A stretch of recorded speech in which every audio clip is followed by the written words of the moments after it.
It's that time again. Yep. We are Team Wester. And you are the most important thing to us. Team Wester Podcast. It's all about the team.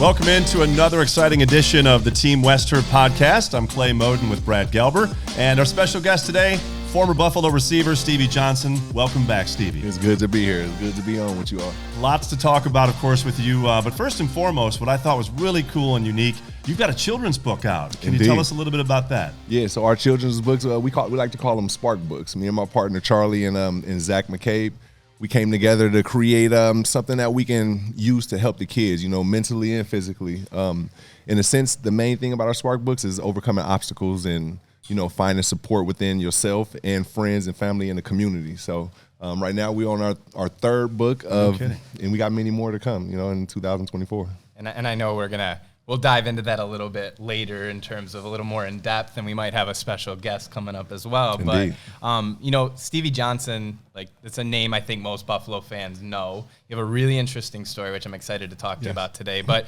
maybe for the people that got to know Stevie when he arrived in Buffalo, tell us a little bit about, like, Stevie pre-Buffalo. So you're originally from the San Francisco area. Like, give us, like, the pre-years of Buffalo here for Stevie. Yeah, so like we grew up in San Francisco, California.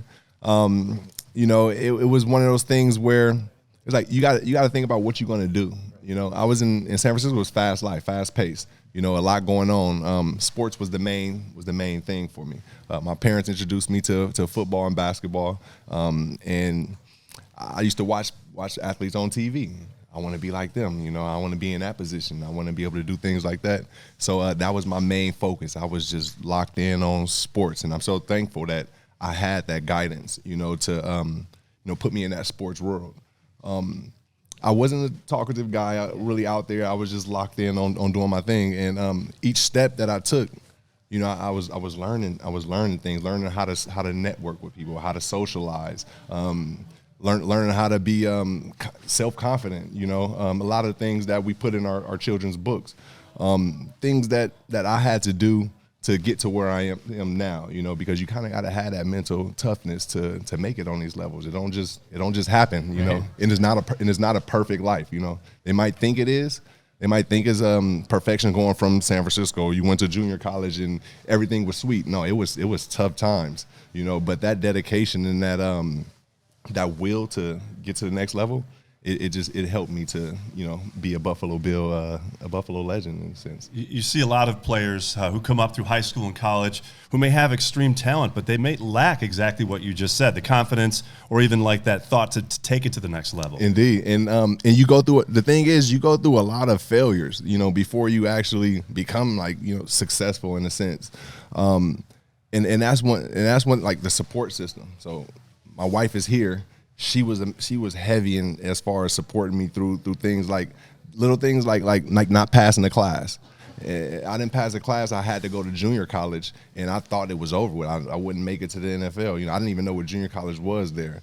But that support, it helped me, you know, and that kept me mentally sane and focused. And that's what I exposed to the youth, to the kids. You know, a lot of the kids, they feel like they can do it on their own. I was like that.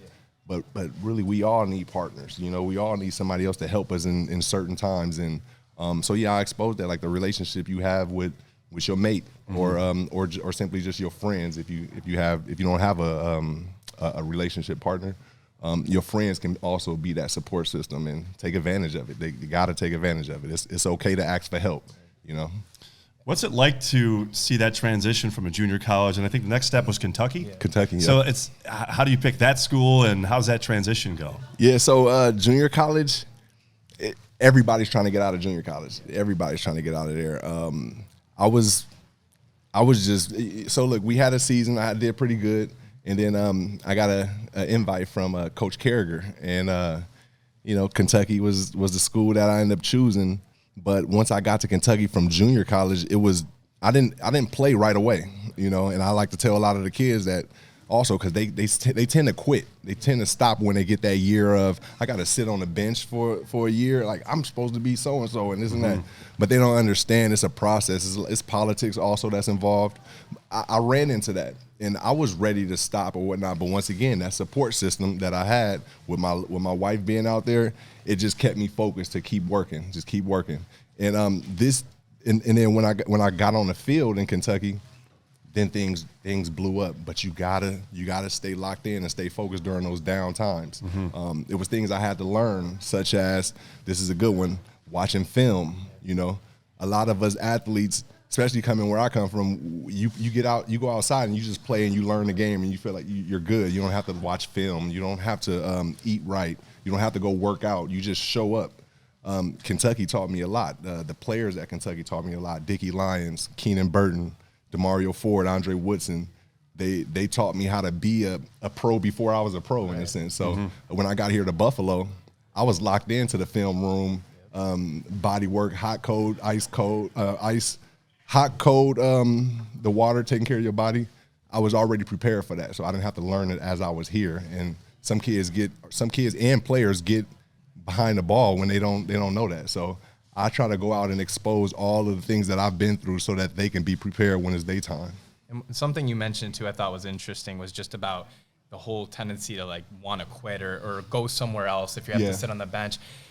There's been a lot in the news lately about players entering in college football the transfer portal because maybe they're not happy with how the season went or they don't get the playing time. As a former college football player and then pro, and what you just said, what do you think about that when you see all these big name college football players maybe enter the transfer portal and it almost feels like they want to take the path of least resistance to get them in front of the limelight, to get to the NFL, which maybe there's nothing wrong with that, but like, how do you view that as a former kind of guy that had to take his chances and wait a little bit? Yeah, I mean, I'm 50-50 with it. You know, I like to have the option, you know, to go, and I'm glad that they're giving that option to people. But it's funny, I'll tell you a little story. So I got signed to Kentucky, and I was an All-American in California. I came to Kentucky, and I barely got playing time. They said, "Oh, you're gonna play. You're gonna do this and that, and blah blah blah." We ended up playing Louisville. I'm gonna say Louisville, so they can get mad at me. We was playing Louisville. Eric Wood, he won't like that either. But and I didn't play. I only played like maybe 50 seconds, and we was getting blew out. I'm in the back of the bus. We about to go back to Lexington. I'm calling Brittany. I'm calling my wife, Brittany. I'm like, "Come get me. I'm ready to leave. I'm going to another school to go play with my junior college friend. I don't care if it's a lower ranked school or whatnot. I just want to play. But come get me. I'm getting off the bus." And instead of being the yes person, you know, you better sit back down and you go deal with it. You know, whatever you got to do, figure out a way or learn it or adapt to it, and then see what happens from there. And that, when I didn't get the, okay, I'm about to just come pick you up. Okay, what do I do now? I got to lock in and do something. So with that support, that's the support that you need. You know, sometimes it's not about just agreeing with a person because they're good at sports or good at creating something, anything. She knew what was right for me. She knew what I needed. She knew I was upset, but it wasn't the time to just jump ship. So that's my story with the whole wanting to transfer and this and that, and then staying. Kids are in situations where maybe it's not a right fit. They brought in some more players or whatnot. I mean, it's kind of a 50-50 thing where maybe they're not going to get another playing time. I knew my skill set was different though, so I just needed to play and show it. You know, I don't, like I said, everybody's seen it. I don't run my routes like everybody else, so I just needed to get that out there, and I didn't get that opportunity. But if I would have left, I may have not had that opportunity. You know, so I stayed down and I got my opportunity, and once I got in the game, just never got out from there. So. Yeah, Stevie, something you mentioned too, I just wanted to reference, because you just talked about, you know, growing up, you were a two-sport athlete, and that's a whole nother discussion. If, you know, we've talked to some of the guys about if you should focus on just football or if you should play other sports, which I'm sure you have opinions on that. But I think something that you've been known for, and some people have referenced you as maybe, you know, one of the most underrated kind of players to come to Buffalo, given where you were drafted, which we can talk about. But your unconventional route running, we'll call it, a lot of people have credited that to your basketball background. Indeed. So talk a little bit about that, because I think that's probably a huge differentiator in terms of how you became so successful in the NFL. Yeah, so I tell you a little story then. When I first got to Buffalo, we had rookie minicamp, and it's a new world. It's the professional world now. You can't mess around. You got to be – this is what I was thinking. You got to stick to the plan, stick to the script. So I seen how the other receivers was running their routes, and so I did that. I was just running like those receivers, and I felt like I was doing good with it. However, I still wasn't getting the playing time. I didn't get the love or the acknowledgement, I would say, in like the meeting rooms. So eventually I just said, you know what, like, forget this. I'm going to just do it my way. And in practice, I went out there running routes the way I did it. I came off the line a little different, did my in routes different than everybody else, and I began getting acknowledgement from the players. Mm-hmm. The coaches, the staff, they didn't acknowledge it because they never seen this type of movements, and they wasn't teaching this type of movement. Right. I had to do what I had to do to be comfortable on the field and make plays and stay. As a 7th round draft pick at that time, 7th round draft picks, they basically get on the team for training camp, then you get cut. Or you're superior at special teams. Sure. I never played special teams before, but they kept me. And I was like, okay, that was them telling me something without telling me, but you got something. They see something. They see Absolutely. something, and that ultimately kept me after training camp. I'm sorry, a little through training camp. The 4th preseason game, when the community came in and really supported me, that's what I feel kept me on the team after training camp was over and all the final cuts, because the community seen it. They seen it every day at training camp. Who's this 13? This kid moving like this is kind of different, And it was message boards. I was looking at the message boards, and I was like, hey, if I can get the community to support me, maybe I got a chance to be here in Buffalo. And that's exactly what happened. So it's kind of a full circle thing. They think I come out here to do stuff like for myself or the creations or what, but no, like I'm just paying back what you guys gave to me, the love y'all gave to me, and whatever I can do, I'm here for it. I'm filled with love with the Buffalo community because what they did for me. Something I always wanted to ask a receiver of your caliber too, with back-to-back 1,000-yard receiving seasons. You have to study the defensive backs, linebackers, because you're catching the ball, but you got to know where they're going to tackle, how do they tackle, how to get around them. How much time do you have to study for that leading up to a game? Yeah, it's a lot of studying, but like we was talking about earlier, Keenan Burton, Diggy Lyons, them teaching me how to watch film, what to look for, that helped me. Mm-hmm. That helped me. So when I got the opportunity to play in the NFL, I instantly go to the film room. I'm looking at how particular DBs move. I'm learning defenses on the move, and I'm just finding the holes and the spots and stuff. And it was no distraction to me. It wasn't hard because I went through all that in college. Like I was saying, I went through the trials of having to sit there and work the film room and look at this, and So when I got to the league, I was already ready for it, and it was so much easier. They gave us iPads and stuff, and you could just do it on your iPad at home or wherever. Some guys, some players are first round draft picks and stuff. You hear about them not even opening up their iPad, they didn't have to, right. Or they didn't ask, or everything was given. So that's why I kind of appreciate the hard times because I had to learn, I had to ask these things. Hey Keenan, how do I get open? Because I felt like this defense was on my back when I ran the hitch. Oh well, because you ran a hitch in cover two. Cover two, we know the corner's not going nowhere. I didn't know none of that in college, Okay, yeah. I was just playing sports, but asking that question, being vulnerable, opening up to that, he helped me. And now I was able to get to the league, and I can determine whether a person go try to hold me or not before they even do it, Right, So right. it's just all just work with the study. Knowing that, though, because it is a mental game at that point. Yeah. You have to study and you have to think. Do you remember any defensive backs who got into your head? No, the none. most? Is there any one guy that stands out, or are you just like, none of them? I just went out there and performed? Yeah, no, none of them, and there's no shot to any of the guys. Like, all of the guys are dope, and they're good in their skills. But I couldn't allow that to happen because, I'm a 7th round draft pick. If anything happens, I don't get the same opportunities as the 1st round, 2nd round, 3rd round guys. So I was just preparing myself for all of that. And what helped is, this is what I like to tell some of the receivers. You know how they say run a, I'm just going to use the hitch. Run your hitch, you go straight and you come back down. Like, everybody's doing that. Yeah. The DBs, they training for that. They preparing for a hitch is this way, an end is going here and go. I would run mine out here, go up, and then come. So they thinking it's probably a go route or something. now instantly I already know. Off that, the first 2 yards, 1.5, 2 yards, I know exactly how I can counter this person or use this person to put them in a certain spot for me to get more space here, you know. It's a lot of work that go into it, but it seems simple. It seems like I'm just doing whatever, but it's a lot of work that goes into it. It's tedious.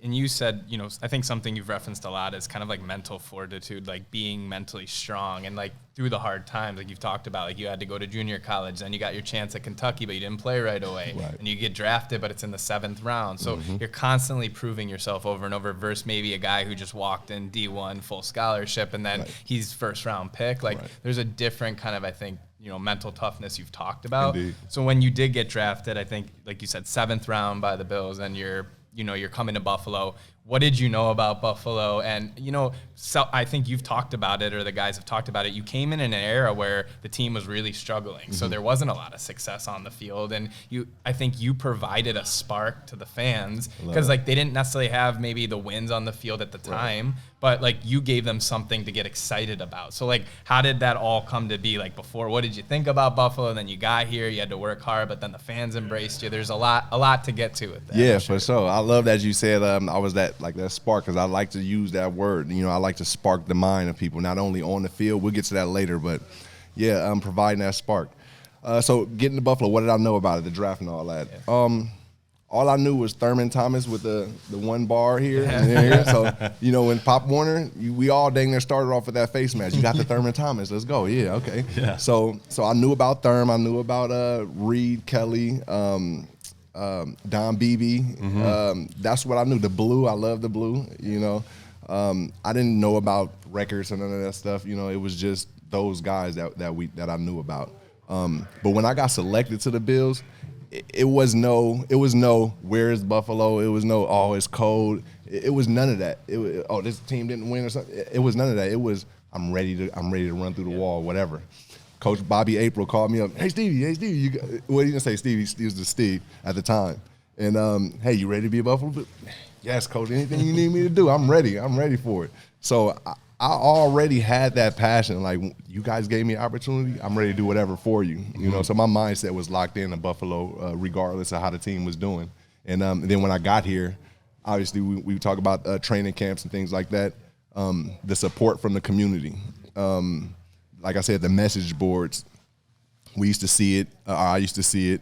And then I guess they kind of gave me that energy every day at training camp, seeing them and then staying afterwards, talking to them and really connecting and hearing out the fans.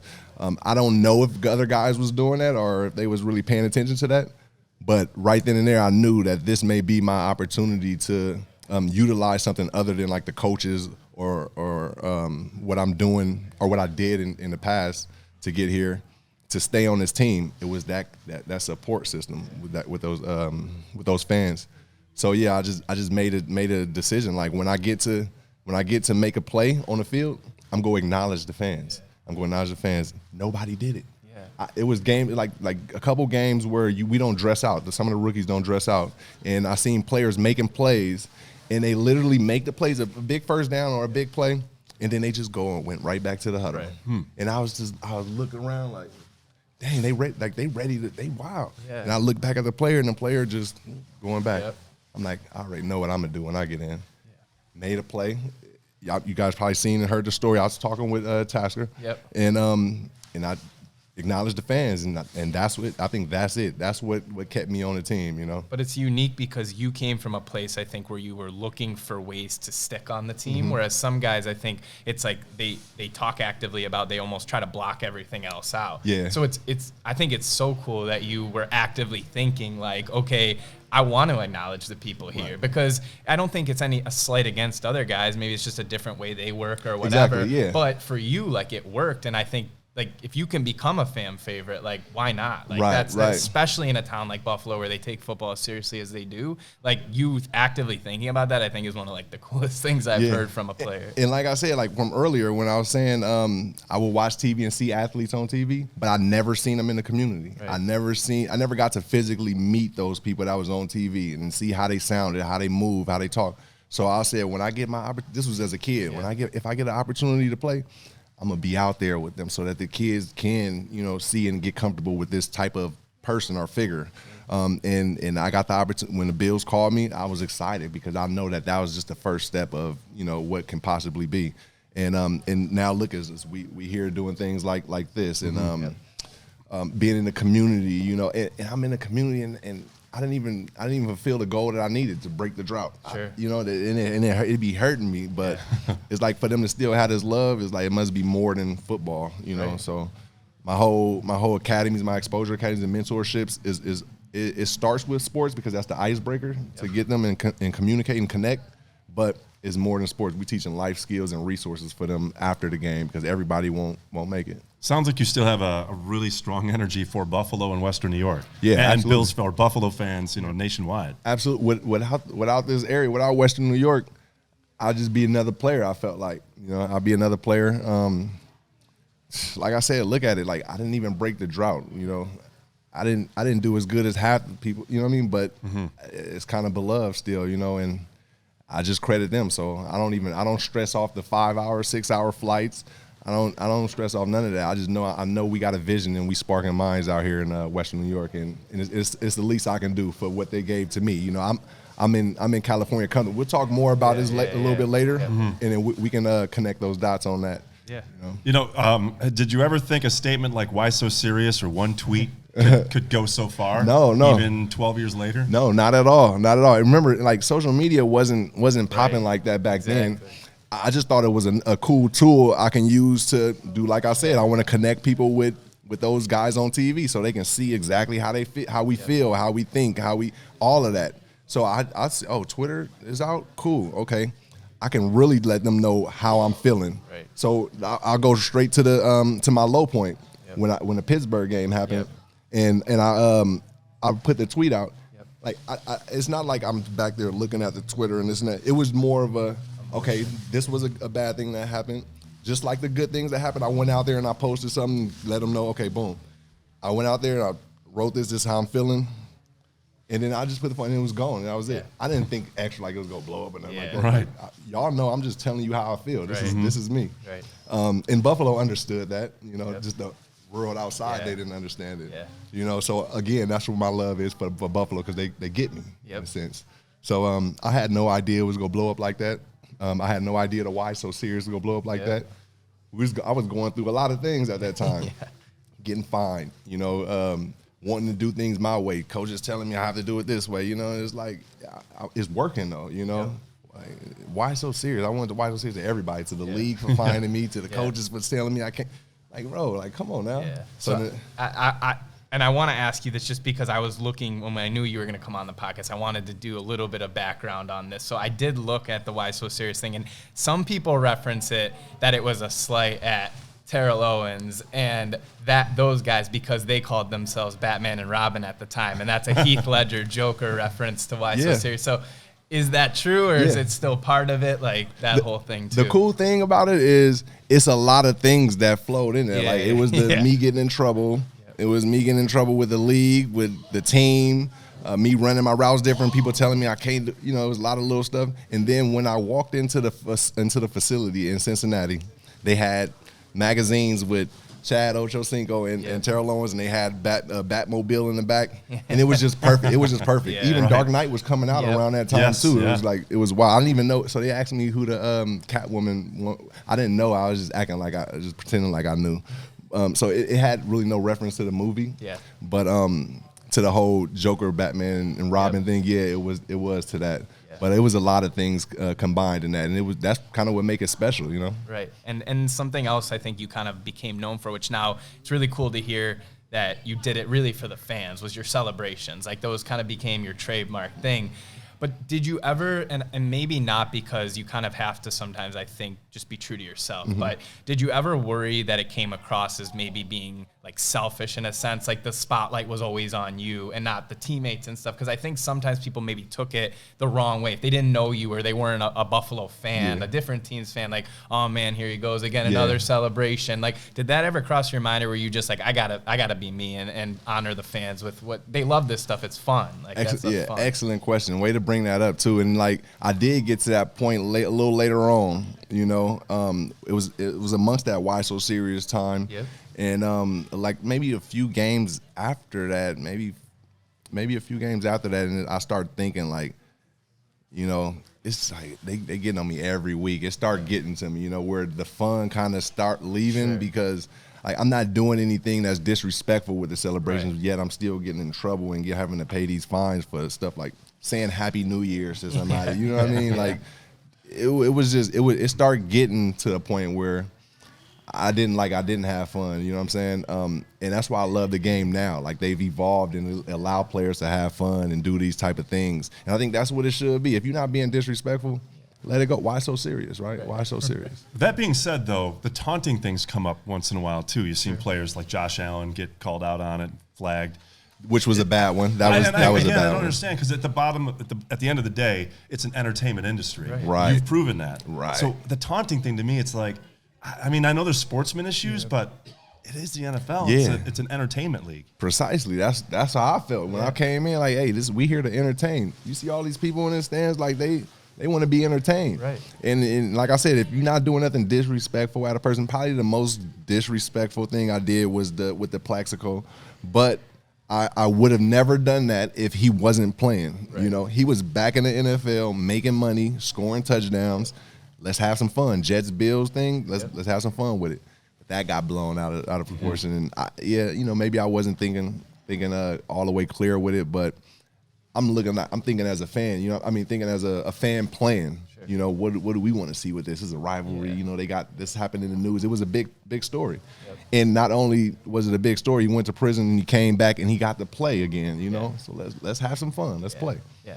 You know, but I was misunderstood in a sense. I have the opportunity and the honor to be the public address announcer for Buffalo. And when you are the legend of the game, rarely do you hear the fans get that excited before I even announce who you are or who's going to do it. That had to be an incredible moment. Yes. Family was there. Yes. I think that's one of the best parts, if not other than the anthem of the pregame. Yes. How'd it go for you? Yes. Oh man, we loved it. The kid first. I'll speak on the kids. Like our kids loved it. They had an excellent time. The only thing that was missing was snow. They want to be here right now so they can see that. But it's just a great experience overall. You know, not just being on the field, but you know, from doing the meetings, going to meet like the nurses, meeting patients. You know, being a legend of the game is not just at the game. You know, we still going out and meeting in the community and supporting the community. And then the big finale is being on the field. So it was a heck of a time. You know, the kids was, I believe, probably the only kids to even bring the team out. Yeah. You know? Right. So Yes. that was pretty neat. You know, I enjoyed it and I appreciate this organization so much for it. And you know, something too you kind of already referenced was, you know, maybe the most infamous kind of thing was your tweet that you had put out kind of after the Pittsburgh game there. But it was almost more what happened after that. So we're pretty close with Del Reed for 26 shirts. Obviously, he does the shirts we're wearing, and we become close with him. And congrats to Del, who recently got Fan of the Year. And you were featured in that video, which I'd love to hear kind of like how that came to be, probably due to that. But let's do it.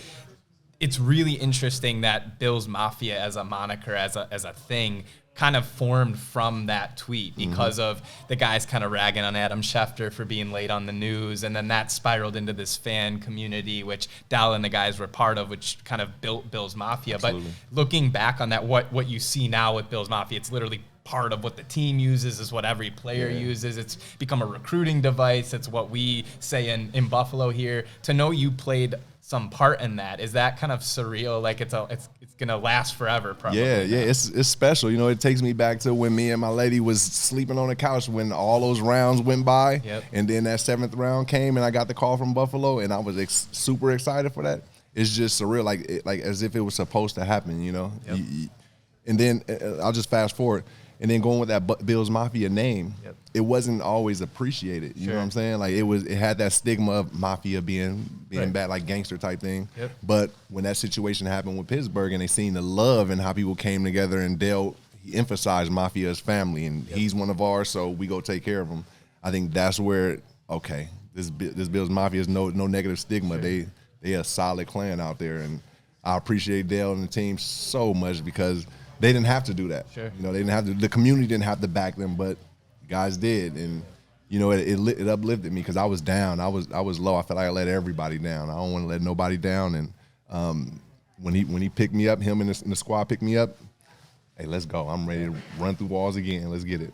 And I said too, like, you know, just the celebration with Dell and stuff. Like, when they called you, were they like, Stevie, like, we want you to be in this video to honor Dell, or like, did you, like, I just want to know how that happened because I thought that video was awesome, and Dell didn't know you were gonna be there, At all. so you surprised him on the field, and I know Dell well enough to know when he's actually surprised or not, and he looked pretty surprised. So it was pretty cool. So I was actually out doing a commercial. We was doing a commercial at the stadium, and then they told me like, hey, did you know he's winning Fan of the Year, and I want you to be a part. I was like, first of all, that's super cool that he's won. And then when he said he's going to be here later on, we're going to present it to him. And I asked if I wanted, of course, definitely want to be a part of it. And then as we did that, they also told me, hey, and then you also won Legend of the Year. You know? Right. And I'm like, yo, like I didn't know that. I didn't even know there was a Legend of the Year, to be honest. You know, I'm literally tied into just doing our community works, you know, no acknowledgement or whatever. I just know I'm trying to help the kids.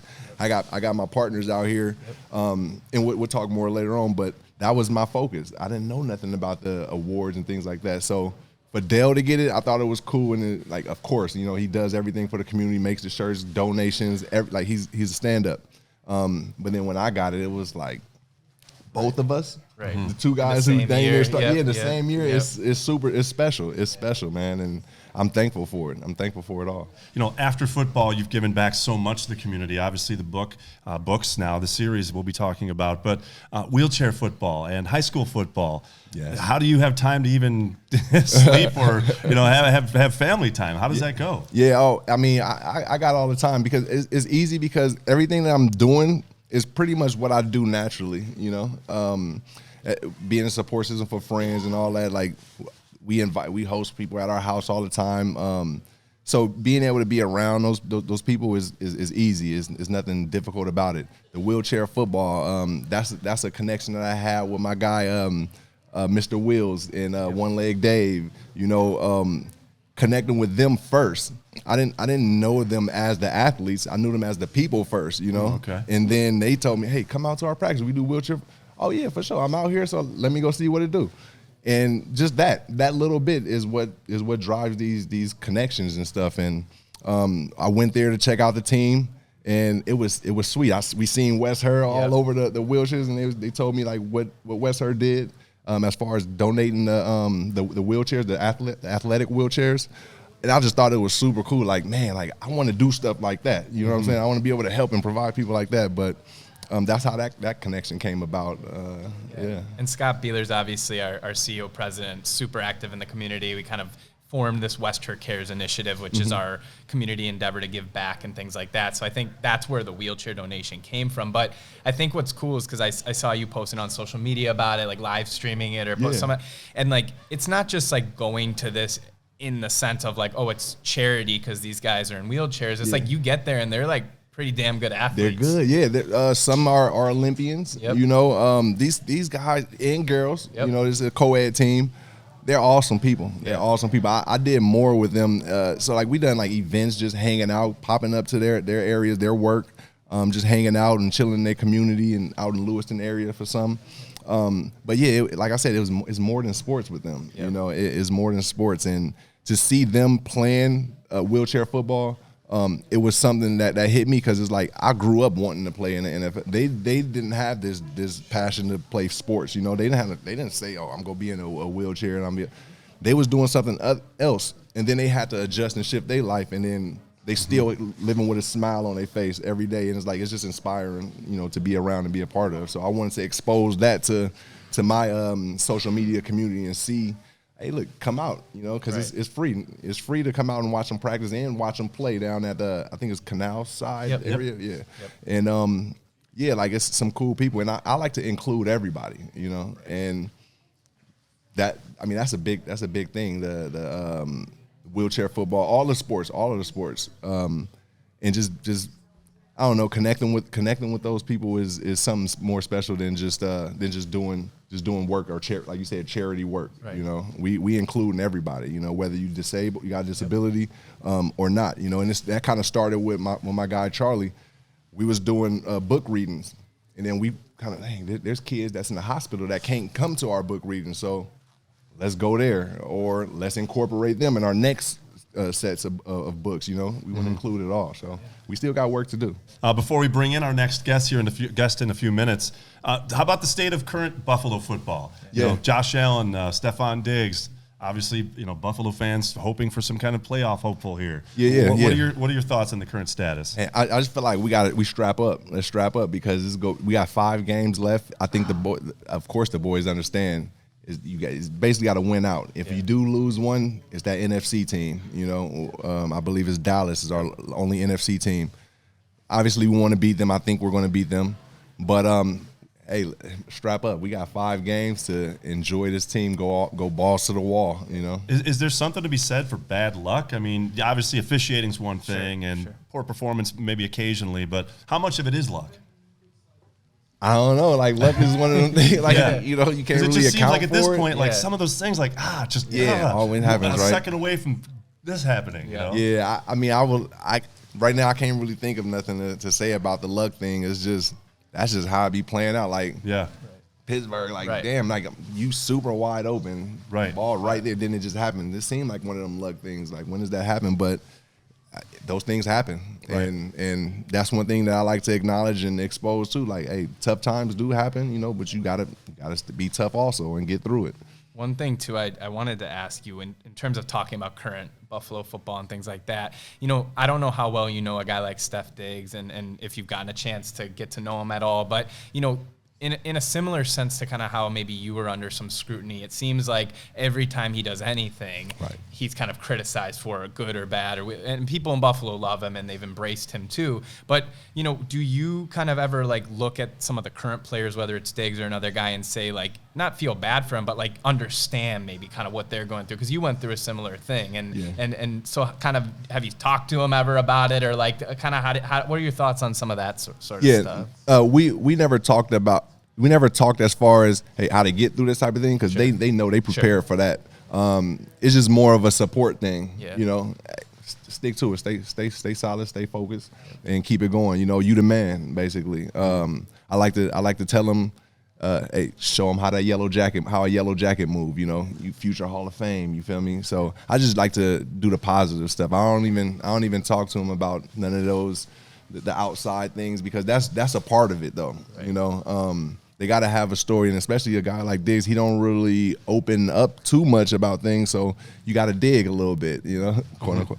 But you got to dig, and that's kind of what they do. But he's solid. He's solid. The whole squad is solid, and I think the organization is good with preparing guys now. So I don't have no worries about those guys now. And what about, I know Clay mentioned Josh Allen, and obviously we have a pretty strong relationship with Josh, all the stuff he does with West Herr. But, in your era, the guy was Ryan Fitzpatrick. Mm-hmm. He kind of was the quarterback, I think, before Josh, that people, since Kelly at least, that was really the fan favorite. People loved him, and you got really close with Fitz. I know you guys have a great relationship still. But, when you saw Josh Allen arrive in Buffalo and kind of all the things that have transpired since then, was there a feeling, because I know you care about the team and the community, was there a sense okay, the guy is here, the guy's arrived, that's gonna finally bring them over the hump? Absolutely. That's what I felt like when we drafted him, coming out of Wyoming, California kid, strong, can throw in the cold. Wyoming is cold just like Buffalo. It's a funny story. I was supposed to go to Wyoming out of high school, but I didn't pass a science. Well, I passed the science class, but the class wasn't in clearinghouse, so I had to go to junior college. So just having that connection of I could have been at Wyoming, and then this Wyoming kid is coming here to Buffalo. I was already supporting it, and then he's from California. He's got the swagger in a sense. Yeah, let him go out there and make plays. I think he had a solid group of receivers at the time. I think it was Watkins, Woods, if I'm not mistaken, Marquise. John Brown, maybe John Brown that might have came. been after Okay. with Cole Beasley and those guys, but they came a little maybe the season after. Yeah, but, yeah. He had playmakers around him. Yep. You know, as a playmaking quarterback, that's what you need. You know, and so one thing about Fitz, in the same similar to Josh, Fitz, he didn't try to force the issue in him make the play. Right. He gave us the opportunities to make the play, or he has sacrificed himself to move a certain way to give us time, you know. And I feel like that's the same thing with Josh. Josh, he's naturally making plays on his own, which we see a lot of. Right. But I think he really got a lot of confidence in those players around him to get it to them and let them do the work. And before we'll get to the last part here, but you referenced it already, and I think this is something I think about with any of you guys that were on in kind of the era you were in, you Fitz, any of these guys that you cared deeply for Buffalo, and you did finish your career elsewhere, which happens sometimes, just the nature of the business. You got to go, and I know you got to kind of go back to your hometown, which was probably cool for you. It was to cool. play. I didn't like it though. I didn't like leaving at all, especially with the unfinished business. Exactly. You know? So I guess that's the question though for you is your one, I don't know if regret's the right word, but is the one thing maybe that you think about the most, like, could we just have ended the drought? Like for these fans, because of how much I love them, what they love me, like if we could have just snapped it while I was still here. Yes, 100%, 1,000%. That's all I think about is if I was just able to just break that drought. That was my goal, break the drought, and we was 1 year. I was 1 year, you know. Yeah. But I had chances. We had opportunities, you know. It ain't like I didn't have opportunities. So I don't really beat myself up about it because I was on the field playing too. So you know, it is what it is. But yeah, it would have been sweet to do that and provide that for this community. But I had players like Kyle Williams and Fred Jackson on that team and was a part of that. So that's cool to me. That's enough.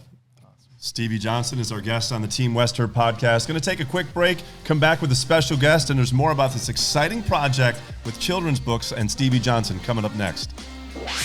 Hey guys, it's Clay and Brad. Looking forward to our next episode, the holiday edition with Josh Allen. So much fun. Can't wait to share that with you. And now, more with Stevie Johnson.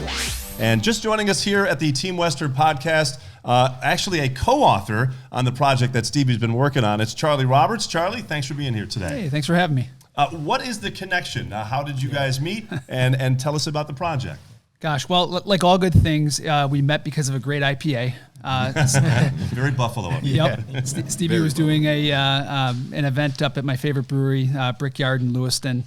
And we got to talking, and I thought, gosh, there's so much from his life and career, so many lessons that could translate for kids. We got to talking, and a couple weeks later, I had this idea, right? And I started putting some stuff on paper and went back to Stevie and said, I think we might have something here for a children's book. And funny enough, Stevie had already been working with a Buffalo area illustrator on a coloring book. So he was like, oh my gosh, if we can link the three of us together and merge these projects, we might really have something, right? And what was the thought, I guess, for you, Stevie, like you mentioned kind of the coloring book idea, but like to be in a children's book, that's not maybe like a typical thing for an athlete, like post-career. So for you, like, I know you're all about like the kids and giving back and things. So maybe that's kind of where you were going with it, but it's pretty cool that like now you're in a series of children's books too. Yeah, it's been a blessing being able to connect with Charlie, especially at an event where it wasn't planned or nothing. Like it was just like an impromptu type of thing how it happened. Me and Zach McCabe, I wanted to get in touch with the kids, with the youth.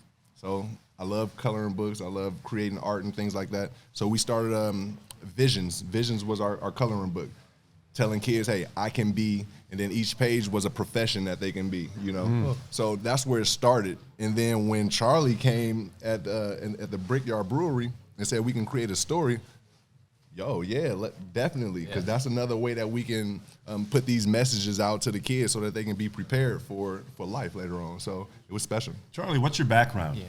Yeah, so I mean, I'm a writer by trade. I work in PR and marketing, my day job. But I've written other books. I started my career actually in sports writing. So writing is now kind of a hobby as much as it is a profession. It almost seems like a natural fit. Like you guys were meant to meet each other. Yeah, Right. Yeah. And we're on the 3rd edition now, is that correct? 3rd edition right now. We got Fitzpatrick, The Legend of Fitzmagic. And that was our most recent, and we had Freddie J makes his play, and that was our second. Obviously, mine was the first, kind of the tester to see if people would like it, and they did. So we came with 2 right back to back, and all props to Charlie. And we were talking about before, like, the name's awesome. There's always a way with Stevie J. Like, that's just a cool kind of phrasing for the book. But I guess for you, Charlie, like, in terms of writing these books, like, what was your thought process behind, like, how am I going to tell the story about these athletes, but in a way that's enjoyable for kids? Because that doesn't sound like the easiest project in the world to be able to kind of translate the two, maybe. But it is, though. Yeah. It is. Yeah, honestly, the thing is, like, we kind of had this vision right off the get-go, right? Like Stevie, Fred, Fitz, 7th round pick, undrafted, 7th round pick. Sure. These are guys who shouldn't have, by all accounts, played as long as they did and played as meaningfully as they did, right? So that was kind of the core tenet. We started there. And then with Stevie, I mean, you guys got into it before, the life lessons, right? Whether it's the drop pass against Pittsburgh and that now morphing into Bills Mafia and everything Bills Mafia stands for, right? Mm-hmm. So, yeah, to your point, though, like breaking that down and making it digestible, for a 4 to 6 year old, not the easiest task, but I happen to have one. Sure. So so that's why we incorporated certain things in the book. Like Easter eggs, finding aliens inside the pictures. Because some of the kids, they're not gonna really understand it as much right off the top. However, later on when they do understand what these words are saying, it's basically obstacles. We wanted to get each person and see what was your obstacle. Like for Fitz, it was being a Harvard grad, people not expecting you to play in the NFL. You know what I'm saying? Freddie was one of the smallest kids in his school. Getting overlooked, getting passed over, not drafted, but still becoming able. And there's always a way. You say it with the name, like that's another thing that we did. It was a different name. But we had to go back and forth and have that dialogue and communication with each other to where it wasn't always like, okay, just because Charlie created a name, we got to stick with that. Sure. We able to debrief with each other and, no, maybe let's try this or let's try that. We wasn't afraid to do that. And it hit, so that's cool. It probably took us 10, 15 names before we really landed on There's Always a Way with Stevie J. Yeah. It's like anything else, I imagine. As a writer, when you're on your third project, you're thinking of 4 and 5. Oh, yeah. So is that happening already? Are you looking ahead? And are you thinking of branching out to something suitable to a teenager? Ooh, we haven't really talked about that. But, we've got, 5, 10 projects in the hopper. We got a lot. All for like the 4 to 6 year old age group. I think that's perfect. Breaking news right on this podcast. Yes. We're always looking for the scoop. We got a lot on deck for 2024. I don't want to expose too much right now, but and where do we find them? Yeah. So you can find these. I will say, the best place if you want to shop local. We're all about shopping local here in Buffalo. Alice Ever After on Parkside. They've been a great supporter of us. Right across from the zoo. Obviously you can go on Amazon and buy it. Our publisher is Imagine We Publishers. That's ImagineWePublishers.com. Yep. Pretty easy. You can buy it there in their shop. But I'm all about supporting local. So go see our friends at Alice Ever After. And is this one of those? You have a 4-year-old or 6-year-old? You said I've got a 6-year-old. Yeah, How who was often 4 do you when we have to read started. them? Is it like, listen, read it again, Dad? It's funny. She's got just about every word memorized in every one of these books. And I was going to say, I can give you 2 of these. I can't give you The Legend of Fitzmagic because that's our only copy. And if I was to give this away, I don't know that I'd have a bed to sleep in tonight. Yeah, right. I understand that because that's the one they're going to beg for. It's the one you don't have at the moment. Yeah, but we've had a lot of fun. We've gone and we visited, about 15 schools over the course of the last 2 years.